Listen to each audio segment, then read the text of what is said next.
రాబోయే ఆదివారం కృతజ్ఞత ఆదివారం. ఈ నెలంతా దేవుడు మనల్ని కనికరించి కాపాడినందుకు కృతజ్ఞత కలిగి దేవుని దగ్గరికి వద్దాం. సంతోషంగా వచ్చి దేవుని ఆరాధిద్దాం.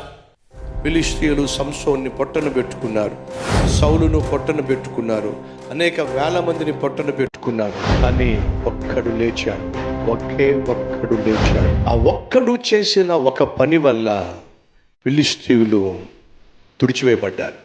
ఆ ఒక్కడు ఏం చేశాడు, అసలు ఏం జరిగింది ఆ తర్వాత? బహుశక్తివంతమైన అద్భుతమైన సందేశాన్ని వచ్చే వారం మీతో పంచుకోబోతున్నాను. మీతో పాటు మీ బంధువులను, స్నేహితులను తీసుకురండి. మన జీవితంలో పోరాటం ఎంత తీవ్రంగా ఉన్నా, మనకు ఎదురుగా వస్తున్నటువంటి వాడు ఎంత బలమైన వాడైనా, మన చుట్టూ ఉన్న పరిస్థితులు మనల్ని ఎంతగా బెంబేలెత్తే విధంగా చేస్తున్నా, మనకు దేవుడు ఒక ఆయుధాన్ని ఇచ్చాడు. ఆ ఆయుధాన్ని మనం వాడినట్లయితే ఏ శత్రువునైనా ఎదుర్కోగలం, ఏ పరిస్థితునైనా తల్లక్రిందులు చేయగలం.